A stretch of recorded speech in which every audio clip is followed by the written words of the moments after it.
Eminencia reverendísima, queridos hermanos y hermanas, es conmovedor que esta noche con ustedes tenga que testimoniar un trabajo precioso, largo, difícil, que durante años concentró nuestro trabajo, dando un paso adelante hasta terminarla, una investigación forense, sobre todo porque tenía que ver en un país que hacía poco había sido liberado del Estado Islámico, del Califato, precisamente en el lugar donde el padre Ghani y sus 3 compañeros en 2007 habían encontrado la muerte. A mí esta noche me toca ser el abogado, porque desde el principio he sido el postulador, es quien busca las pruebas, busca los testigos, propone a la Iglesia convencido de que más allá de una muerte violenta, hay un signo de Dios, hay una coronación que Dios ha querido hacer de un hijo suyo y de sus compañeros. Esto es fruto del discernimiento de los obispos de la Iglesia caldea, que sinodalmente decidieron llevar adelante esta causa. ¿Por qué? Porque en el pueblo de Dios, de Irak y de la diáspora, la figura del padre Ghani pasaba el tiempo y se engrandecía. Es así que comenzamos en el 2017 a juntar los elementos sobre su vida. El padre Ghani había nacido en 1972, precisamente en la ciudad de Mosul. Fue un niño muy afectuoso, muy devoto, un estudiante brillante. Estudió ingeniería en la Universidad de Mosul, se recibió, y allí a su arzobispo le confió, solo a él, los inicios de su vocación sacerdotal. El arzobispo le dijo: primero tienes que servir a tu patria, y por 2 años hizo el servicio militar, obligatorio. Tras lo cual, a través de su catequista, porque no quería generar un gran dolor a sus padres, es la catequista que lo había visto crecer, que le comunica a los padres lo que ya estaba decidido. Irak estaba siendo cada vez más inestable. Ya había habido una incursión que se llama la Primera Guerra del Desierto. En el 1996, el padre Ghani, laico, llega a Roma. Y llega a Roma pobre. ¿Y por qué me han invitado y por qué yo acepté gustoso? Porque el padre Ghani, si llegó a ser sacerdote, es por la ayuda a la iglesia necesitada. Porque en los 7 años que el padre Ghani estuvo en Roma, estudió filosofía, estudió teología, hizo una licencia en ecumenismo, todo fue cubierto por la ayuda a la iglesia necesitada.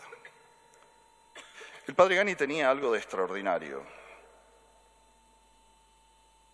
porque cuando empezamos a buscar los testigos de su paso por Roma, teníamos tantísimos testigos.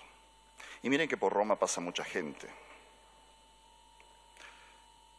Eminencia, Roma se está preparando para el gran jubileo, pero le debo decir que Madrid está bellísima. Y ahora que es su esposa, esta bellísima ciudad, me siento muy chiquito después de esta presentación de tantas víctimas y en un país donde hay 2.000 beatificados y 11 santos. Pero el padre Ghani es distinto. ¿Saben por qué el padre Ghani es distinto? Porque el padre Ghani y el pueblo caldeo habla todavía la lengua de Jesús, hablan el aramaico. El padre Ghani es distinto porque son una minoría. El padre Ghani y la iglesia caldea son importantes porque son apostólicos, porque en esa tierra, que a nosotros nos sonará Nínive y Babilonia, ellos están desde el tiempo del apóstol Santo Tomás, mucho antes que el cristianismo llegara a España. Había comunidades cristianas allí. Ellos perseveran en la fe. Y el padre Ghani fue uno de esos. Durante 7 años que estuvo en Roma, eran muy difíciles las comunicaciones. Había un embargo. En el intermedio ocurrió las Torres Gemelas. El padre Ghani se ordena sacerdote en octubre del 2001. Cuando se licencia en el 2003, su arzobispo lo llama. Y en Roma todos querían que se quedara. Era riesgoso. En esos mismos meses, la coalición buscaba encontrar a Saddam Hussein. El padre Ghani es obediente. La ayuda a la iglesia necesitada, la filial la sede de Roma le decían: continúa estudiando el doctorado. Mi obispo me llama. Mi pueblo me necesita. Tenemos que pensar que el gobierno de la República iraquí había colapsado. Su patria lo llamaba, su obispo lo llamaba. Y él volvió. Saddam Hussein es encontrado en diciembre, capturado de 2003. Él seguirá el proceso de Saddam, verá cómo lo ajustician, lo ahorcan. Pero en el intermedio, siendo secretario del que después será que era su arzobispo y que después, al año siguiente, también él fue secuestrado y durante su cautiverio murió, Monseñor Rajo, él tuvo que vivir en junio del 2004, al año siguiente de llegar, un coche bomba en la nueva parroquia de la cual él ya había sido nombrado párroco, que todavía no había sido terminada. En agosto de ese mismo año hubo un ataque a la iglesia donde él vivía y que donde Monseñor Rajo ahora está sepultado, la iglesia de San Pablo. Mucho más fuerte fue en diciembre del 2004 cuando un coche bomba muy potente literalmente tira al suelo la curia de Mosul, donde no queda piedra sobre piedra. Obviamente, junto con estos directos atentados de las células terroristas, estaban las amenazas directas. Él nunca tuvo miedo. Y así llegamos al 3 de junio de 2007. Era un domingo. Él era el buen pastor de esa comunidad, cada vez más pequeña. Del martirio de estos 4 mártires tenemos un testigo ocular. La esposa del subdiácono Wahid, que insistió en acompañar a su marido porque decía: los terroristas tienen respeto de la mujer.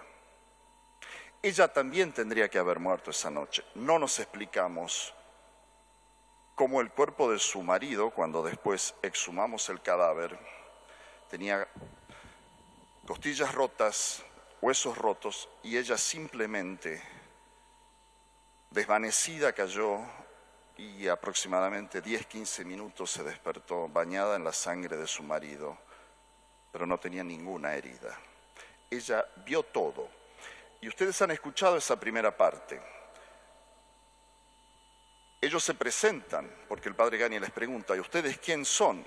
Se autopresentan: nosotros somos Ansar al-Sunna, que la CIA nos indicó de que era un grupo terrorista que después se unió a Al-Qaeda. que ya estaba activo en Mosul. Él no solamente tenía que celebrar la misa, tenía también que dar dinero a los pobres. Y esa es la segunda frase que la testigo, la única superviviente, refiere. Tengo que ayudar a los pobres. Junto con él muere Wahid, 40 años, su primo hermano Ghassan, de 22 años, Basman, de 24 años, que era su secretario y mano derecha. Al padre Raghid y a Basman le disparan en la cabeza. Cuando logramos exhumar sus cuerpos, vimos claramente los cráneos destruidos. Queridos hermanos, el padre Raghid dio su testimonio. Los fieles declararon que creen que es un verdadero mártir de Cristo. Nuestro trabajo está terminado, fue presentado a Roma y esperamos un tiempo tranquilo. Eminencia, su colega, el cardenal Sacco, no puede regresar a su sede de Bagdad en este momento y está refugiado él mismo en Erbil, que tampoco resulta un lugar tranquilo porque empiezan a llover bombas. Estos son los destinatarios de la ayuda a la iglesia que necesitan. Y en Italia me han dicho, nosotros lo queremos al padre Raghid como nuestro patrono. Y el padre Raghid debería ser el patrono del clero joven, porque los sacerdotes jóvenes les cuesta, llega un momento de la crisis, porque el sacerdocio es una cosa muy grande. Necesitan de la fortaleza, del amor a la patria, de la rectitud de conciencia y también de la obediencia. El padre Ghani ese día había renovado su DNI porque el obispo le había dicho, esto se está volviendo muy peligroso. Termina el doctorado en Roma. Dios tenía otros planes. Esa noche pasó de la mesa terrestre a la mesa celeste.